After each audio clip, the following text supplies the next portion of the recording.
No football on the field across the nation this spring, of course, but plenty of football talk here at Mark Rogers TV in hopes of a 2020 season. And of course, Dabo Swinney and company would like to keep the train rolling in 2020. We got Ryan Cantor on the line from Shaking the Southland. Please join him and the rest of the staff there on SB Nation. Ryan, considering the circumstances, how are you? As good as can be. Yeah, it's a difficult situation. Certainly, we don't need to dive into that. Much discussion and debate out there about what's going on and what should be done. We'll focus on Clemson football, and we'll hope and pray and keep our hopes up in regards to a 2020 season. But in regards to what happened and transpired this spring, I think you told me before we started to record there were 9 practices, so they did get some work in.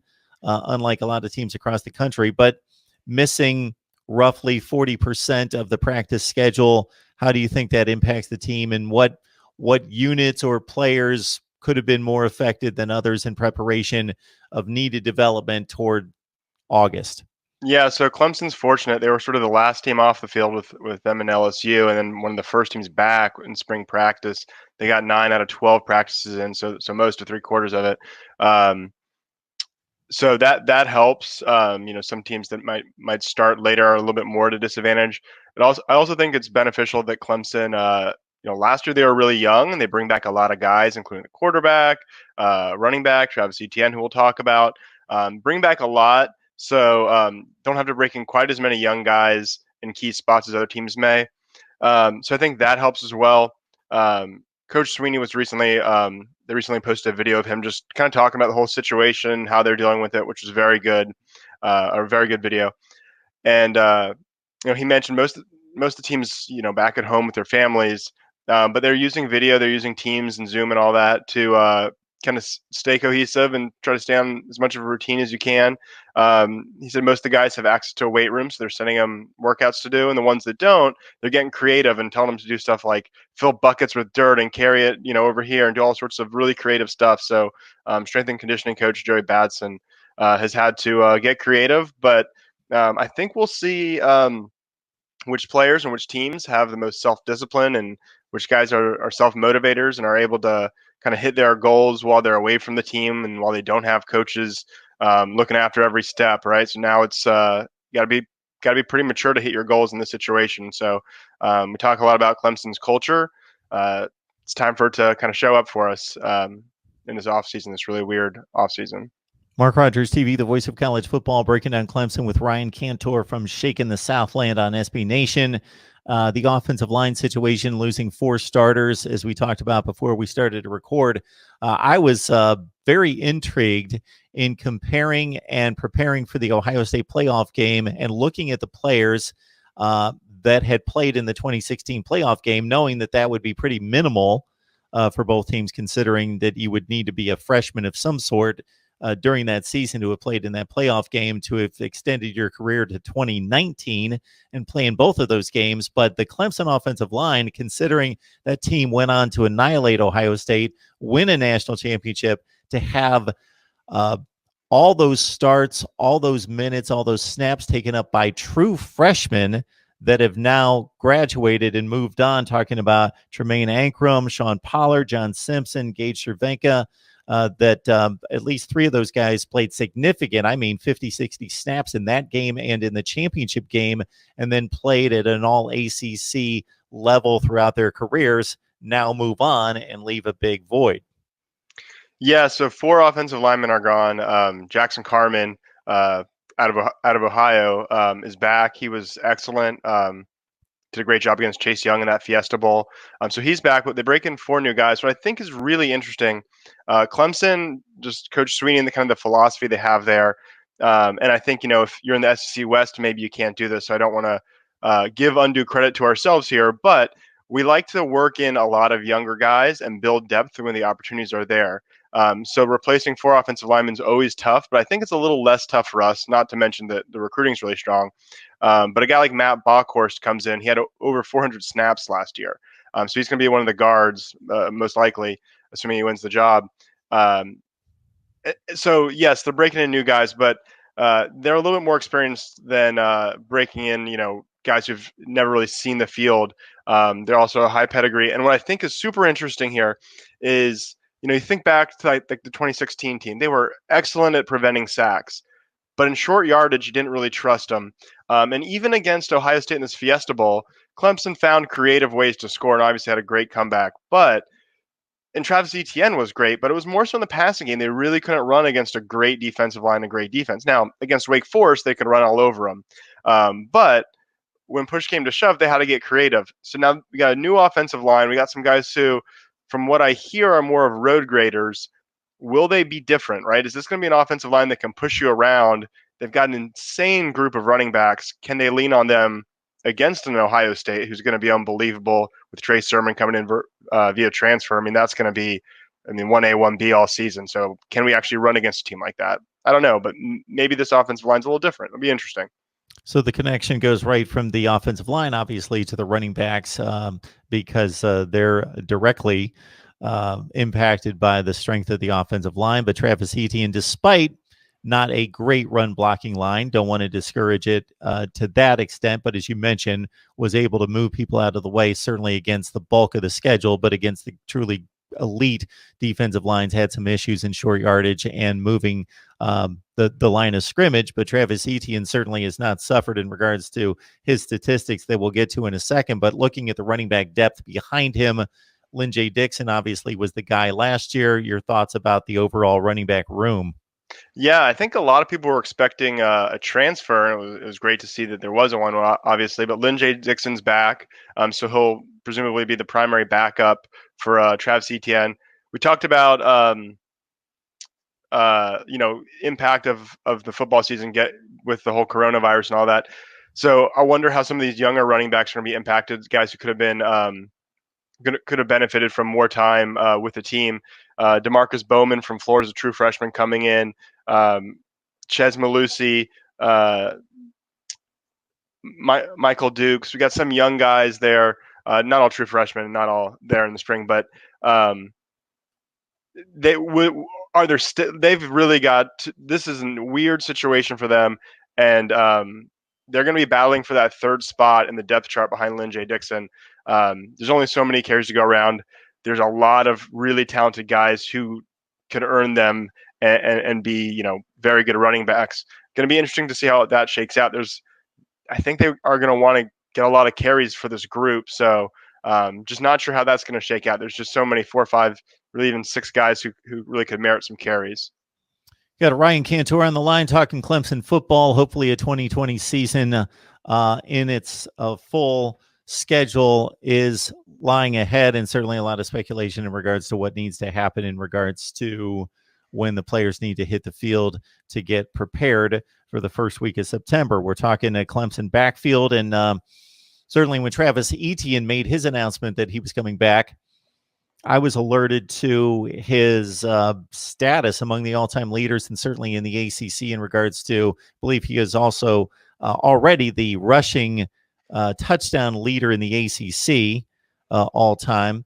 And I started to do a deep dive when he made that announcement to see, okay, where would he project based on an average season? And it's rarefied air that he could reach with a basic 1,500 or 1,600 yard rushing season and turning in his typical 18 to 22 touchdowns on the ground. Yeah, so he had 1,600 rushing yards, 19 rushing touchdowns last year, a little bit more the year prior. So you got to figure another 1,600 yards, maybe 20 or so touchdowns. The touchdowns are pretty incredible. He's got 56 right now. So add another 20, call that 76. That puts him right up there. Monty Ball's number 2 all time in rushing touchdowns. He's got 77. Number 1's a quarterback, Keenan Reynolds. So he's got a real shot to be the number 1 all-time running back in terms of rushing touchdowns. He's already Clemson's career rushing yardage leader. He could get pretty high up that list as well. He won't pass Ron Dane, who somehow has an insane 7,125. But, you're looking at Ricky Williams with 6,279 rushing yards. Travis Etienne is at 4,038. So that's probably within play. But again, let's kind of want to circle back to Clemson's depth. I think the touchdowns are definitely in play and breaking the record for most career touchdowns by a running back, but I don't know if the yardage is. Listen to this depth. So you got Demarcus Bowman, who I mentioned, as well as Kobe Pryor's freshman, both pretty highly touted, good freshmen who could definitely merit some carries. You got Michael Dukes, you got Ches Malusia, sophomores, guys who were pretty good last year. You got Lynn J. Dixon, who's going to be a junior. He was the one that people were worried would transfer. He didn't. He's very, very good for a second string running back.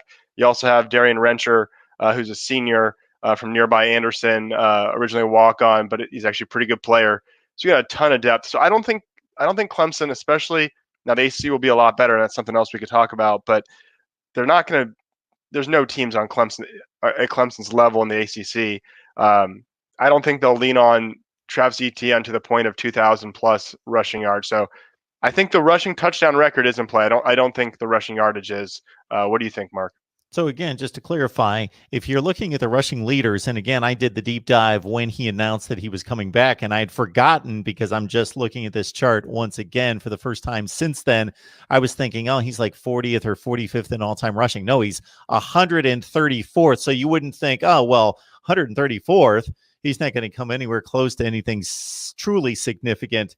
But a 1,600-yard season raises him from 4,038 to 5,638 and would vault him from 134th all-time to 7th all-time in career rushing. That's at 1,600 yards. But to Ryan's point, I'm sure he's going to have a lot of 85-yard games with 12 carries, and then boom, let's get you out of there and let's get some other work for some other guys with the 4-touchdown lead. On the rushing touchdown chart, again, as projected based on his previous totals, a great season would put him, I don't have the numbers, let's see, in front of me in regards to the rushing touchdowns right now. So he has 56 right now. He had 24 and 19 the past 2 years. So you figure 2021 touchdowns this year? So yeah, Keenan Reynolds stands at 88, Travis Etienne with 56. No.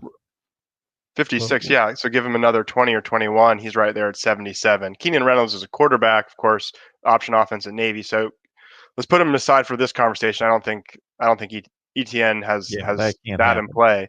But Monty Ball, if he gets 21 rushing touchdowns, he ties Monty Ball for most all-time rushing touchdowns for a running back, which is insanely impressive. He'd also, if he does that, he'd most likely be top. What did you say? Top 6 or 7 in rushing yards, and he's already number 1 career rushing yards at Clemson. At that point, Clemson talks about Deshaun Watson is the all-time great, and deservedly so. But at what point is Travis Etienne the Clemson legend? I mean, I think it's a discussion worth having.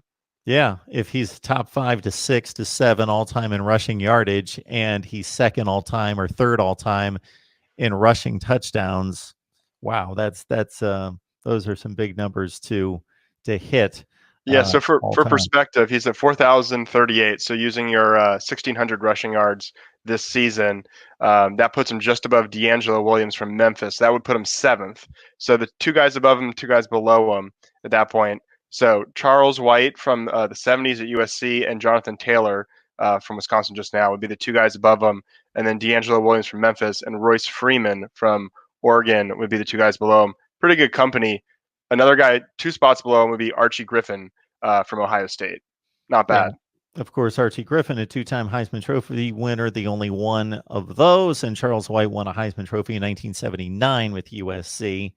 And this speaks to, obviously, you've got to be highly, highly productive, but the 4 years come into play as well, with a lot of the all-time great running backs having played 3 years and then moving on to the next level. But wow, that's those are some impressive big numbers on the horizon for Travis Etienne. And again, the nature and results on the field will have much to say in regards to his opportunities to extend that. Yeah, one last thing. He would have played in, 3 national championships? If he goes out on top as a champion, I mean, that's got to be a consideration of some sort. Yeah, absolutely. Absolutely. And we also have to consider his game opportunities have to be higher than just about anybody that he's competing against. especially going way back. They played 11 game schedules and played a bowl game, 12 total games in the case of a Charles White or Archie Griffin, or in the case of an Archie Griffin, he couldn't play a freshman season. Mhm. No, let me correct that.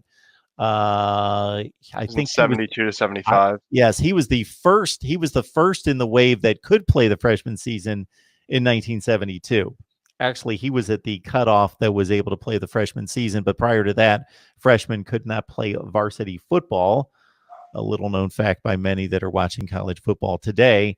But again, 11 game season plus the bowl game, as opposed to the playoff format with the 12 games and 15 games for Travis Etienne a number of times during his career. Interesting stuff. Hopefully we get a full 12 games this season and enjoy college football at that point. As things stand, do you have any thoughts about the way this may play out? Of course, we're only predicting, and none of us really know how this is going to play out. But has Dabo Swinney made any comments in regards to what he feels he would need to prepare a football team for a full season? No, I think he's been careful to not wade into that sort of debate, sort of a listen to the doctor situation. But we're talking about camp is what, 4 months out, games 5 months out. It's impossible to predict, and it's really hard to think that so much could shut down for that long in a country like ours. So I'm very optimistic. Maybe not this month or next month, but we're talking 4 or 5 months. I can't imagine. I don't want to imagine. I'm not going to allow myself to get into that kind of negative spiral of thought. So I'm talking football, and I'm looking forward to football, and that's one of several things keeping my spirits up right now. I'm right there with you. All right, everybody, we appreciate you stopping by to talk Clemson football. Ryan Cantor, Shaking the Southland. Check out his work and the rest of the staff right there on SB Nation. Ryan, we appreciate it. Yeah, absolutely. Thanks for having me.